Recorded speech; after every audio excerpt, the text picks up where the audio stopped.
Well, let's go ahead and get started. I would like to welcome everybody to uh, Kraft Asset Management and First Elements webinar. Just so you know, Kraft Asset Management is part of an alliance called the Buckingham Strategic Partners Group. And as a result of being a part of that alliance, we get access to other partners such as First Element. And First Element it used to be part of Buckingham and is now separate from Buckingham, but a very close partner and provides a lot of great information around different things. I heard the talk that you're getting ready to hear about a week and a half ago, and I'm like, we got to get this out there. We got to let other people see it. I've heard a lot of tax seminars and a lot of things about estate planning and things that have been uh, way deep and probably not as informative as they could have been if they'd kept it a little more simple. And this one is very, very good. So I'm glad you're joining. We have Brian Siegel with us today. He is a director of advanced planning. Brian helps advisors add significant value to their client relationship. Brian determines clients' planning objectives, designs a plan to achieve those objectives, and coordinates the implementation of recommended strategies with clients, professional advisors. Brian also provides guidance and education for advisors and their clients in the areas of estate, tax, and business planning. Though not practicing law, Brian is an attorney and he's licensed to practice law in Missouri. His prior experience was owning an estate and business planning law office, and he provides guidance in the areas of estate planning, business succession planning, tax planning, retirement planning, and deferred compensation arrangements. Brian is the immediate past president of the Estate Planning Council of St. Louis and is a member of the Missouri Bar Probate and Trust Committee, the Missouri Bar Elder Law Committee, and the Missouri Bar Taxation Committee. He's certified as an accredited estate planner by the National Association of Estate Planners and Councils. He is a member of Wealth Council and is a founding member of the Advisors Forum, an organization that trains attorneys, accountants, financial advisors, insurance professionals, and others to provide comprehensive planning and to help everyone do better. Brian was honored as one of Missouri's top estate planning and business planning attorneys in Missouri in Lawyers Weekly 2009 Missouri's Best. And he was recognized as a top lawyer in the category Best Lawyer to help you write your willful child out of your will. So with that, I'm going to turn it over to Brian, and we are going to have an opportunity at the end of this to answer a few questions. So feel free to do that at the end. Thank you, Brian. Thank you. Fantastic. Thank you, William, and good afternoon, everyone. I first of all have to start off with a disclaimer, as any lawyer will, and that is that any comments I make today are not political in nature. It's all going to be factual in terms of what's happened, and also, in addition, what's out there right now as far as proposed legislation goes. But interesting that when I think back 4 years ago, when I was speaking with advisors and clients, frequently the response that I would get when talking about potential estate taxation is, well, I don't have to worry about the estate tax because the exemptions are so high right now. 11, actually at that time it was about 11.5 million. Now it's 11.7 million. And so I don't have to worry about estate taxation. But my frequent comment was, well, that's true right now, but keep in mind that the tax law is always changing, and especially the estate tax law. And so, it's something where you can't get too comfortable with the way the law is set right now, because it's likely to change again once the political winds take it somewhere different. And that, of course, is what we're seeing right now. A lot of clients and advisors have been asking me questions. Well, okay, what should we be doing right now with our planning? And almost having somewhat of a panic attack while asking the question. And my immediate answer is, well, don't panic. The sky isn't falling. The reality is that, again, same thing I told people 4 years ago, which is that we may see things go one way right now with the tax law, given the current political environment, but it could change again. In 2 years, we could see something completely different. And if 4 years later, we could see again something completely different. So, it's really just a question of buckling yourself in and going for the ride with the tax law. But we really just have to look back at the history of the estate tax law. And it's quite interesting, actually. This timeline is a little bit difficult to ascertain what's happened with the estate tax law exactly. But just to give you a quick synopsis, is it really back in the early times, that is 1700s, 1800s, and early 1900s, the estate tax was enacted during times of war, and it was a way to fund the war. And more recently, that is in the 70s, 1970s, that's when we started to see the state taxation become more permanent. And I don't mean that any law has been permanent as it relates to the estate tax, but permanent in the sense that we've had an estate tax almost all the way through. And here is the look back at the last 105 years of the historical estate tax exemption. So again, back to 1916, and there are two things that stand out to me about this chart. Number one is that we've never had higher estate tax exemptions than what we have right now. You can see on that far right side of the chart, they're much higher than they've ever been. And right now, again, any individual can pass up to $11.7 million estate tax free at death. Married couple, $23.4 million. Anything over and above that is taxed at 40%. Well, yeah, that's part one. Part two is you'll notice that there are no horizontal lines on this chart. The estate tax law has been ever changing. Rarely have we had many years strung together where the estate tax exemption has stayed the same. And so if there's one thing we know we're going to have with the estate tax law, it is change. Now, 4 years ago, the conversation I was having with advisors and clients was, okay, we think the estate tax might be repealed. And of course, that did not happen. And now what I'm hearing most frequently is, if the estate tax exemption goes down to 3.5 million, what do we do? And again, just two completely contrasting views here in the last 4 years. Well, again, right now, 11.7 million is the number. And in addition, there are annual exclusion gifts. So you can gift away $15,000 to as many people as you want to in a given year. $15,000 is the limit this year, and it is indexed for inflation, rounded up to the nearest $1,000. So I would expect actually for that to jump up to 16,000, likely next year. Possibility wouldn't come until 2023, but it'll continue to be indexed for inflation, as will, by the way, the 11.7 million number for estate and gift taxes. We also have unlimited medical and tuition gifts, and I'm going to talk more about that in some detail. And we've also got portability. Portability allows, when one spouse passes away, for the surviving spouse to elect to take the deceased spouse's unused estate tax exemption and add it to his or her own. So those are all things that are available under the law now. And how did we get here? Well, it really is pretty simple. Through the 2017 Tax Cuts and Jobs Act, we had a Republican-controlled Congress, Republican-controlled presidency, and as a result, we've got these higher exemptions, these exemptions that we have historically never seen at this level. Now, what's important to point out about the current law is that it is scheduled to sunset at the end of December 2025. What does that mean? It means that the current law is temporary. This $11.7 million exemption will continue to be indexed for inflation going forward through the end of 2025, and then effective January 1st, 2026, we revert back to a $5 million estate tax exemption per person indexed for inflation.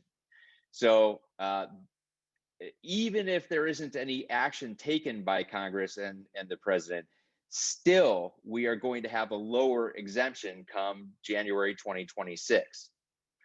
Now, look at the current political landscape.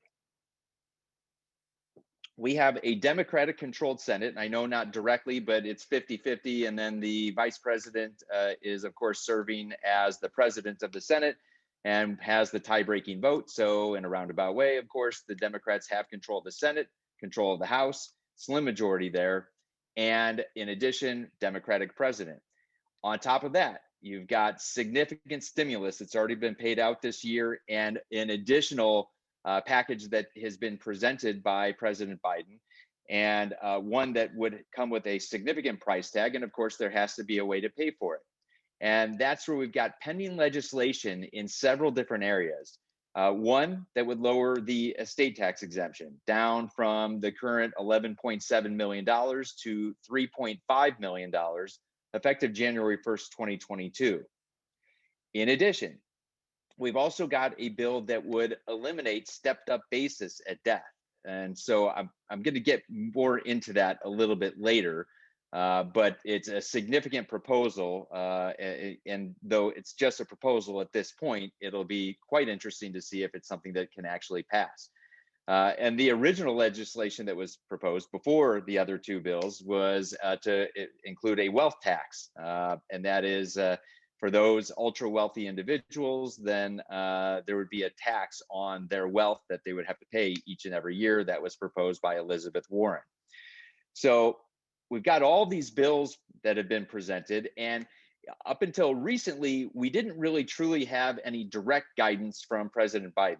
He addressed Congress about a month ago, and in that address to Congress, he sort of laid out a plan in terms of how to raise revenue to pay for his infrastructure package, but he never really put anything in writing, and that was until about a week and a half ago. And about a week and a half ago, President Biden released his budget proposal, his Green Book budget proposal. And within that budget proposal, he did lay out his plan on exactly what would be included in tax increases that could pay for the infrastructure bill. So we'll start with income taxes. And I'm not going to get too far into income taxes, but and by the way, the slide deck was created before that proposal came out.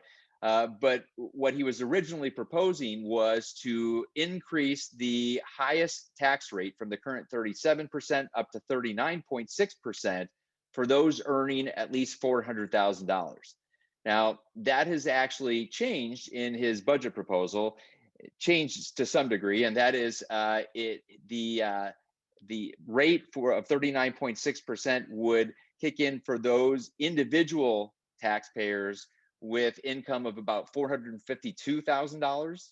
And for a married couple, it would hit at about $509,000. So he increased those numbers a little bit from what he's been talking about. And as you may know, he campaigned on the fact that he would only be raising taxes for those with incomes of more than $400,000. And on the income tax side, he's actually gone a little bit higher than that. Now, the bigger increase would potentially come into play as it relates to capital gains taxes. And this is only for those earning more than $1 million. But the capital gains tax rate, long-term gain rate right now, the max rate is 20%. And then there's a net investment income tax on top of that, 3.8%. And so a combined total tax rate of 23.8% for gains, those right now who earn a little over $500,000 for a married couple, or single, $445,000. Well, the proposal here would be for those earning at least $1 million, the highest bracket would no longer be 20%. Instead, it would be ordinary income tax rates, which would be 39.6%. Add on top of that the net investment income tax of 3.8%, and you've got a 43.4% combined rate, almost double what it is currently. So that is significant, and it might be the biggest change that's been proposed that could actually pass. And I say that, we'll see if it actually does pass, but there appears to be a little more support for increasing the long-term gain rate, although that doesn't mean it's going to make it up to 39.6%. It may be something much lower than that, but higher than the current 20%. I think the bigger issue from an estate planning perspective is what President Biden said during the campaign trail in June of last year. I'm going to get rid of the bulk of Trump's $2 trillion tax cut. And a lot of you may not like that, but I'm going to close loopholes like capital gains and stepped up basis. So stepped up basis is when someone passes away The asset value is going to be the new capital gains basis on the asset. So let's take an example. Let's look at a share of stock. If you buy a share of stock for $10 and you turn around a year later and sell it for $100, well, of course, you're going to have to pay tax on that $90 gain. Well, instead, if you hold on to that share of stock until you die, and the share of stock is worth $100 at that time, then there's no tax that has to be paid under the current law. That's because when the heirs receive it, their basis in that share of stock is going to be the date of death value, $100. So if they turn around and sell it the next day for $100, there's no tax that has to be paid. And so what President Biden is proposing is not just eliminating stepped up basis and having what we call carryover basis, instead carrying over the individual owner's basis to the heirs. So in my example, carrying over that $10 basis so that if the heirs sell that share of stock, then they'd owe tax on the gain of $90. But instead, actually taxing the gain at death. And that's significant. So you figure any assets that have a gain would be subject to this change. There would be a $1 million exclusion.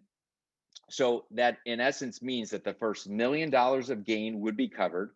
Anything over and above that would be subject to capital gains tax. And with the first million being in essence exempted out of taxation, that's $1 million of income still. And so if President Biden were to increase the capital gains rate to 39.6%, that would be the rate that likely would apply to the gains over and above the $1 million. So it's significant. And it is $1 million per spouse. So for a married couple, they can exempt up to $2 million. But still, again, it would be a significant tax hit. So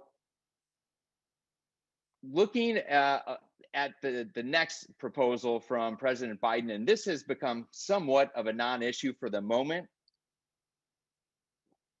So President Biden originally, during his campaign trail, said that he would return the estate and gift tax exemptions to historical norms. Now, no one really knew what that meant, but a lot of people took it to mean $3.5 million, that he wanted the estate tax exemption to drop to $3.5 million. That's what President Obama had proposed in every single one of his budget proposals. And the thought was that President Biden was going to stick with that. Probably, if it wasn't going to be $3.5 million, then it probably would have been returning to that $5 million figure sooner, as opposed to waiting to January 1st, 2026. And by the way, the $5 million figure, what we're going to have in 2026, assuming the law doesn't change, will be indexed for inflation. So I think that number will actually be between 6 million and 6.2 million, somewhere in that range. So 12 to 12.4 million for a married couple, somewhere in that ballpark. But in addition, he also said the same about the gift tax exemption, historical norms. What does that mean? Well, right now, the way it's set up, 11.7 million is what can be passed on to the heirs, estate and gift tax free. And the government doesn't care if you give it away during lifetime or at death. 11.7 million is the number. So as an example, if you gave away $5 million this year, it means that you have 6.7 million left on your estate and gift tax exemption. And so if you die with then an additional 7 million, the total estate was $12 million, gave away $5 million during lifetime, and then you're just slightly over by $300,000 over the $11.7 million exemption. That $300,000 will be subject to tax at death. So this is a change because what historically was the case, and that this is up through 2009, the estate tax exemption was lower. Let's assume 3.5 million was the number. The gift tax exemption being $1 million. So they're not one and the same. It's $1 million for gift taxation and 3.5 million for estate taxation. It doesn't mean two exemptions. It just means that they're not unified. They're not they're not working completely together, and that they're different numbers. So that means that the government is allowing you to give away $1 million during lifetime. If you give away anything more than $1 million during lifetime, then it's subject to actual taxation during lifetime. So $1 million during lifetime, and if you use $1 million of your exemption during lifetime, then it leaves $2.5 million for leaving to the heirs at death. So ultimately, this is not the law, and this is sort of what everyone was thinking was going to come. And I wouldn't say that it's ruled out at this point by any stretch, but here's where we stand. And there are at least 8 Democratic senators, and they believe that with re-election coming up, either in midterm elections or in the next presidential cycle in 2024, that they won by such little margins that they stand a significant risk of potentially not being reelected if they vote to raise all taxes. And so the position is, well, we don't have to vote to raise taxes on the estate tax, because the estate tax is already going to increase January 1st, 2026, when the exemption is cut in half. And so the thinking there is President Biden knows he doesn't have the support on the estate and gift tax change, and so he's left that alone. And that's where he's primarily been talking instead about capital gains taxes, income taxes. He's been talking about the corporate tax rate, wants to raise that to 28%. And from my most recent readings, it sounds like if anything, they may negotiate a rate that would be in the range of about 25%, but we'll see. And by the way, if they don't have a max corporate tax rate of 25 or 28%, then they also could institute a minimum tax for corporations. And what's been thrown out at this point is 15%. So we'll have to see how that all happens. But as it relates to the estate plan, clearly there is some change coming, and likely that it's going to be change that's coming either with the estate tax or capital gains taxation at death. Now, here's the latest with the capital gains taxation at death, and I'm going to back up my slide here one. So there are as many as 13 representatives in the House, Democrats, who apparently are not on board with what President Biden has proposed in terms of eliminating stepped up basis for capital gains at death. And it's those who represent constituents in the farming areas and small business areas. So those specifically the farming areas, there have been a lot of published articles talking about the fact that representatives are not on board because they're concerned that if the heirs have to pay these taxes at death, then they're going to have to sell the farm. Or for small business owners, if it's a family-owned business, if the heirs have to pay the tax, they're going to have to liquidate the business to be able to pay the tax. So we had a couple of different proposals in this area. The STEP Act is the first one that was proposed by Senator Von Hollen in Maryland. And what he included in his bill was allowing for 15 years to pay the tax. And that is the first 5 years would be interest only, and then principal plus interest would be paid over the following 10 years. So the full tax paid over a 15-year period. Well, President Biden went a step further with that, and he's included that in his proposal for all taxpayers. So with the exception of those who inherit securities. So when securities or other what they deem to be liquid assets, which can be easily sold as opposed to farm or business, those assets could actually, again, be subject to a 15-year rule, and the tax could be paid over that period. But he went a step further for small businesses and farmers, and that is they have to be they have to be family owned. But as long as they are family owned, then no tax has to be paid until they are no longer family owned or sold. So ultimately, he tried to accommodate for the concerns of those up to 13 legislators in the House. And it remains to be seen whether he'll have the support or not. The latest I've seen is it still doesn't seem as though he has the support. But again, time will tell. We'll just have to see what that leads to. All right. So next, talking about the permanency.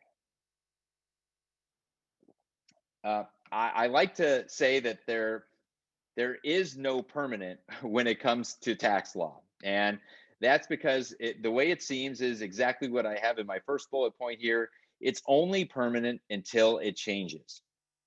And that has been the historical view of the tax law. Again, depends on who's in control of Congress and the presidency. And if the Republicans have full control, we can expect for taxes to go down. If the Democrats are in control of both, we can expect for taxes to go up. And so that likely is to continue. Tax law will remain the political football that will never really lead to any true permanent change. But taking it a step further, looking at what's required to make tax law permanent as permanent can be. And in the Senate, it's interesting. It actually takes 60 votes in the Senate. And so right now, you look at the current congressional makeup in the Senate, and we've got 50 Republicans and 50 Democrats. Well, that's certainly not 60. And so what would need to happen if the president can't get bipartisan support for a bill, then instead they would have to look to pass a new law through budget reconciliation. And budget reconciliation is a separate process in the Senate, and it is specifically designed to make it easier to pass legislation that is directly related to the budget or to revenue. And only a simple majority is needed to pass a bill through reconciliation. And it also can't be stalled by a filibuster. So the debate on these bills is limited. But it also cannot increase the deficit for more than 10 years. And so the law would have to sunset within that 10-year period. So when we talked earlier about the fact that the current estate tax law is going to sunset at the end of 2025, that's because the current estate tax law was passed as part of this budget reconciliation process. So it's a temporary law that was passed in 2017, ran through the end of 2025. Again, January 1st, 2026, we revert back to the prior law. Now, you can only use budget reconciliation once per year. However, because President Trump did not use it last year, the Senate did not use it last year, it was available from last year's reconciliation to be rolled over this year. That's how the first stimulus bill was passed. And so now it is technically available to be used again this fiscal year, which would end September 30th.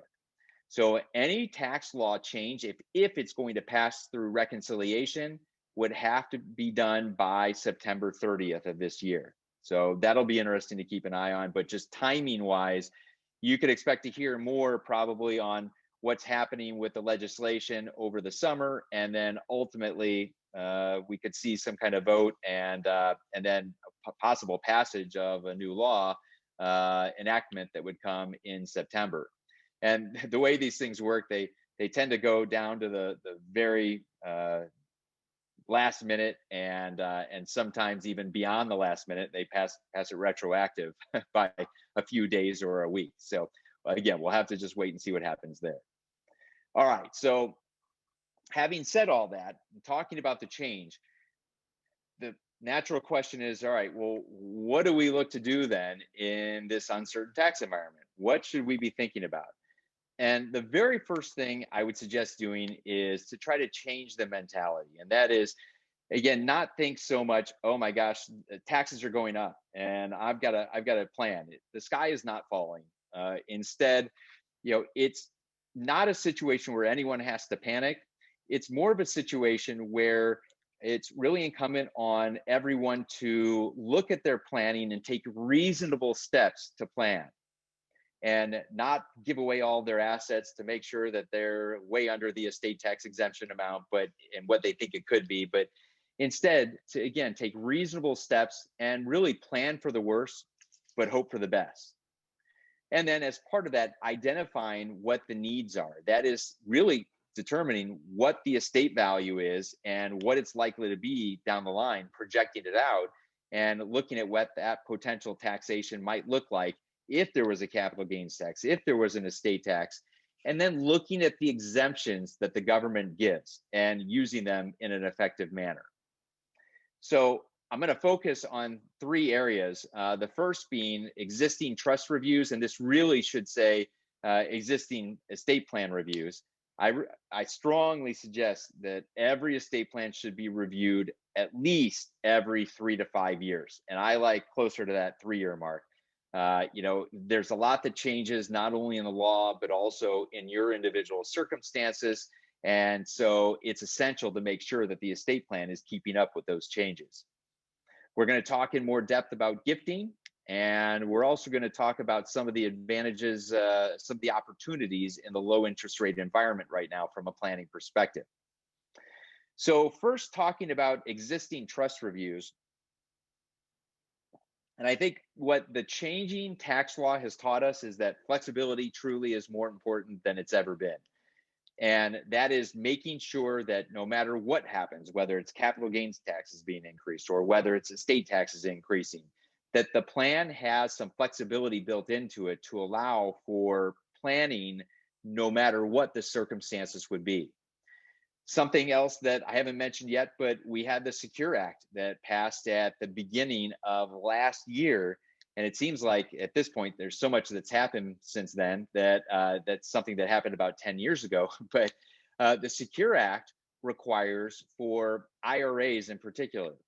It used to be that beneficiaries of an IRA, non-spouse beneficiaries, could take distributions from an IRA over their life expectancy and therefore spread out the income tax liability over their life expectancy. Well, the Secure Act changed that, and under most circumstances, there are a few exceptions, but under most circumstances, the Secure Act requires for a non-spouse beneficiary to take the entire account balance within 10 years from the date of death of the account owner. That means not only taking the full account balance, but also paying all the income tax liability within that 10-year period as well. So that has changed things significantly.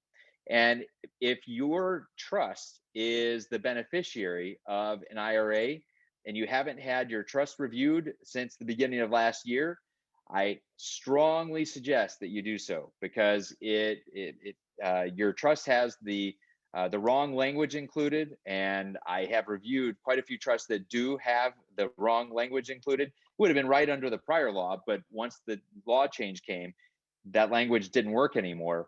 It's really important to get that updated, because otherwise it may mean that your beneficiaries would have to take the full account balance at the end of the 10th year and pay all of the income tax liability at the end of the 10th year, which means that they're probably going to be in the highest income tax bracket, and it's just more tax that would have to be paid.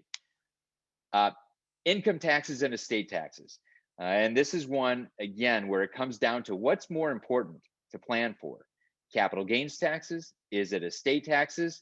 And it'd be a whole lot easier if you knew when you were going to die, and if you knew what the law was going to be when you died. But unfortunately, that's not something that we have the opportunity to know. So it's really important to include that flexibility in the documents.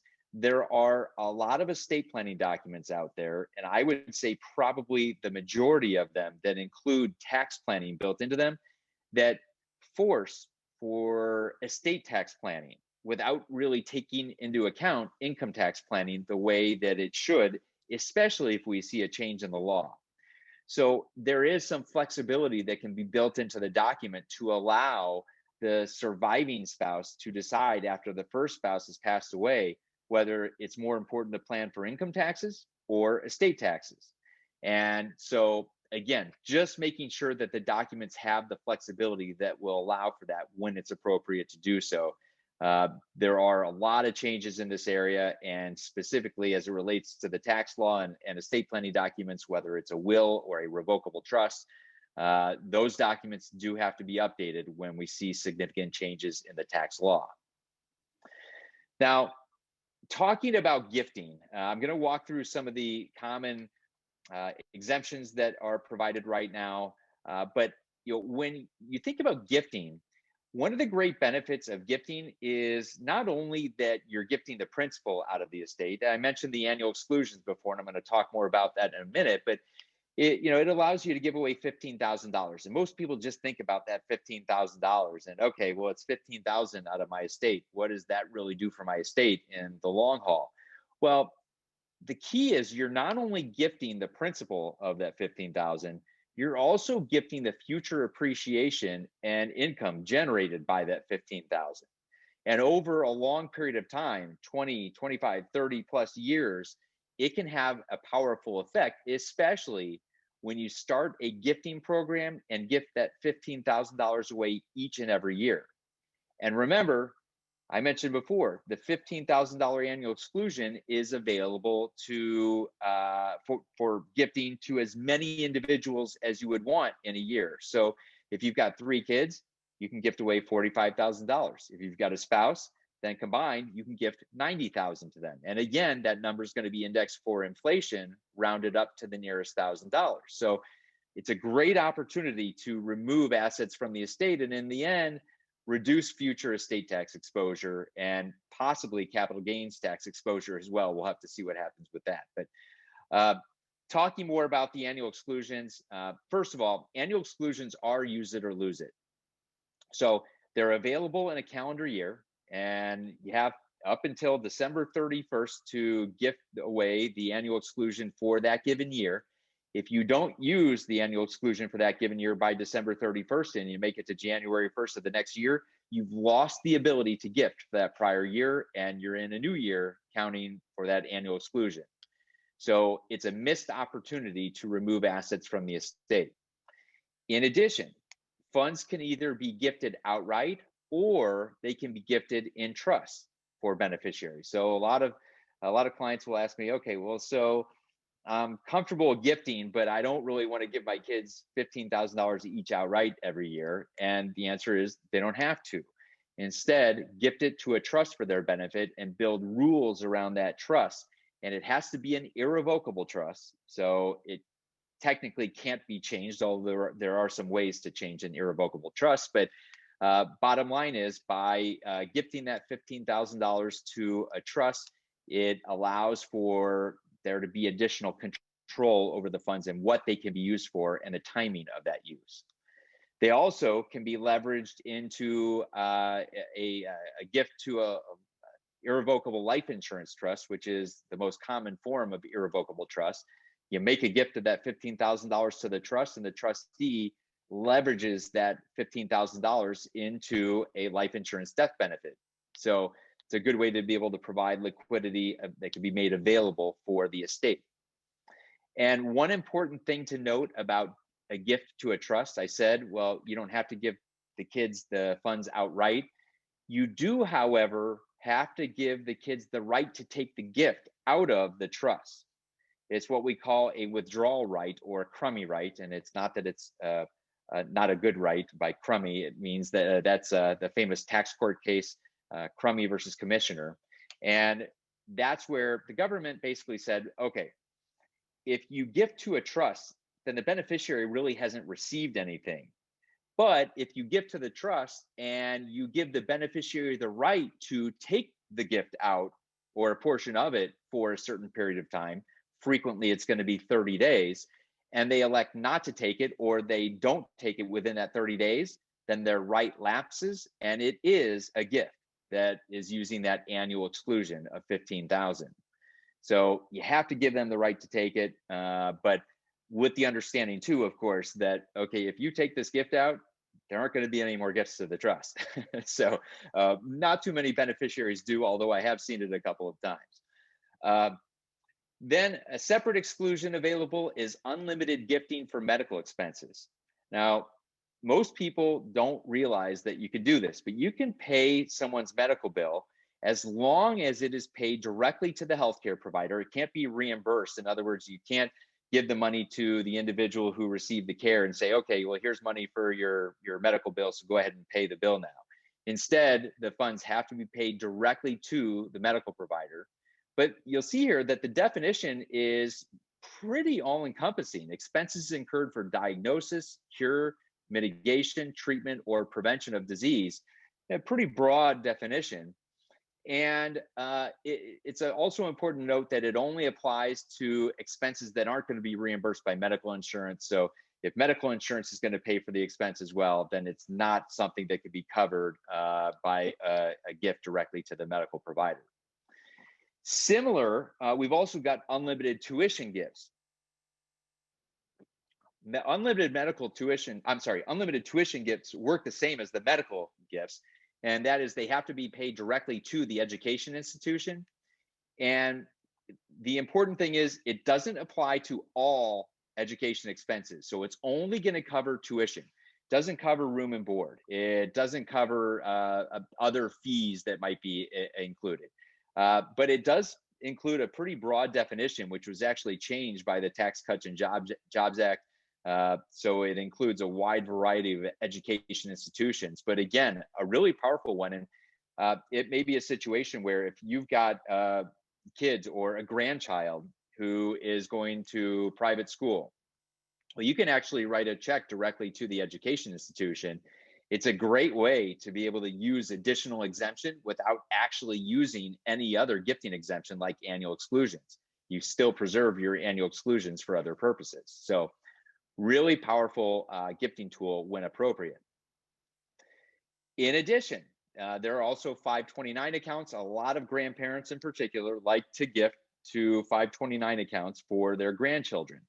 And that's something that can be coordinated, of course, with the unlimited education gifting for tuition purposes. But something that a lot of people don't know is that you can also pre-fund a 529 gift or pre-fund 529 gifts of up to 5 years of annual exclusion. So right now, you'd have the ability to gift $75,000 into a 529 account, and it's using the current year plus the next 4 years of annual exclusions. But the benefit is, again, getting the principal out of the estate and the future growth on the following 4 years immediately, as opposed to waiting and each year gifting $15,000. One other important thing here is you do have to outlive that gift of 5 years. If you pass away halfway through, then half of the gift is going to be brought back into the estate. All right, so then we've also got the lifetime gifting exemption, and this right now is 11.7 million. And could we see the lifetime gifting exemption go down to $1 million? It's possible, but this is probably the most frequent question I'm getting. Should I be looking at making a significant gift? May not be a full 11.7 million, but should I be looking at making a significant gift of $1 million or 3 million or 5 million? And for people who are comfortable, and I say comfortable, they are not concerned about having any kind of adverse impact on their ability to maintain the same standard of living, using lifetime exemption may be appropriate.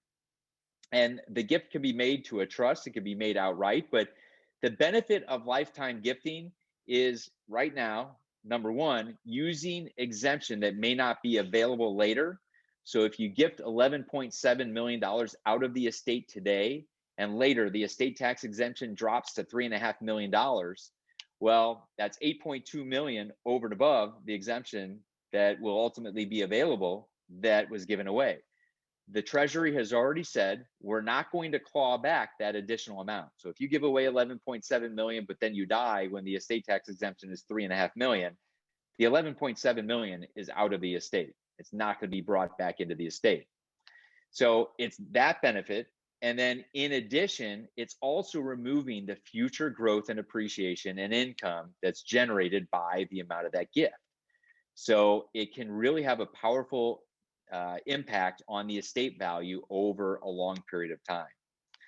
So All right. The last thing I want to talk about is planning in a low interest rate environment. And uh, there are a lot of different techniques in the estate planning world right now which can benefit an estate. And yes, gifting is one aspect, but in addition, with a low interest rate environment, there are also loans and sales that can provide a lot of benefit for the estate. And the applicable federal rate, the AFR, as it's known in the estate planning community, is the rate for intra-family loans.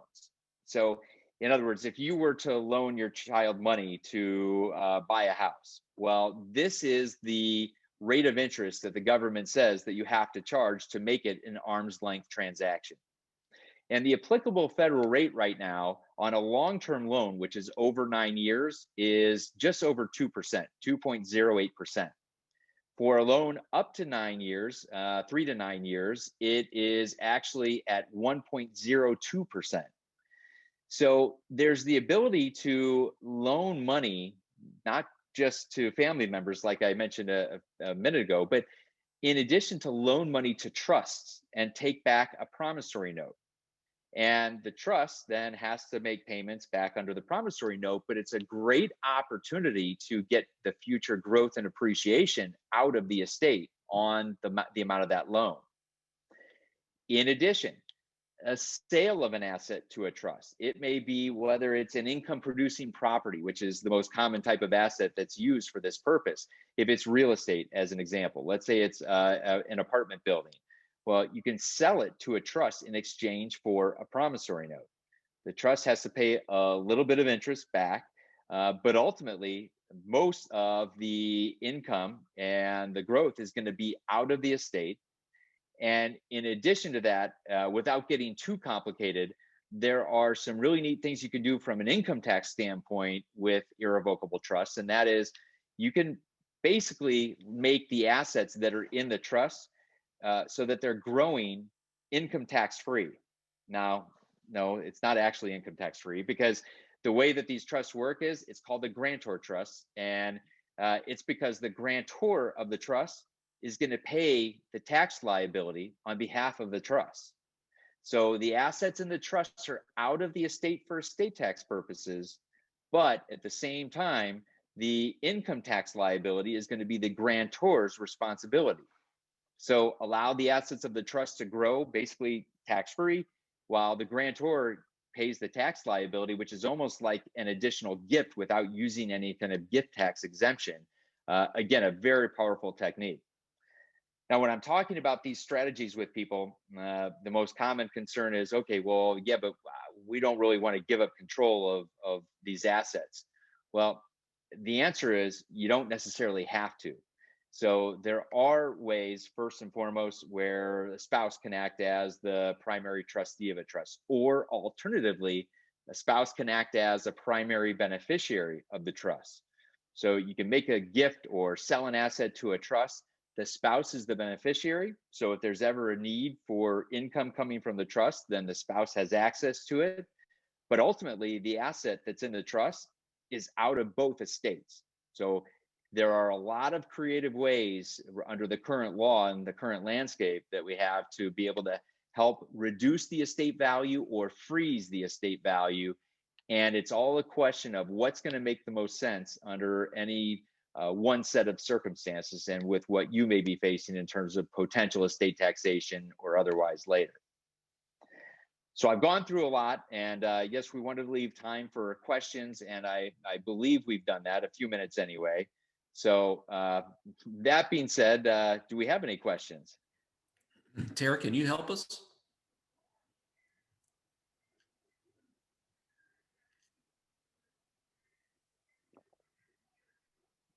What'd you say, William?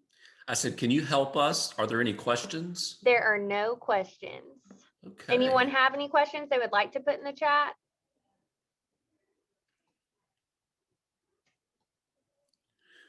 All right. Well, Brian, this is really good. This is the second time I've seen it, and I've learned something every time. And I like the way you You word things and you don't talk about intentionally defective grantor trust. You talk about it in a down to earth way, and you talk about things in a way that we can understand. And I appreciate that. We appreciate you doing this. We're going to be sending this out, a link out to access this on our website. So I encourage you guys to share that. Anybody on the line, you're welcome to share it with clients, friends, family, whatever, if you think it would help them. So Brian, thank you. And everyone else, thank you for joining. We appreciate your time.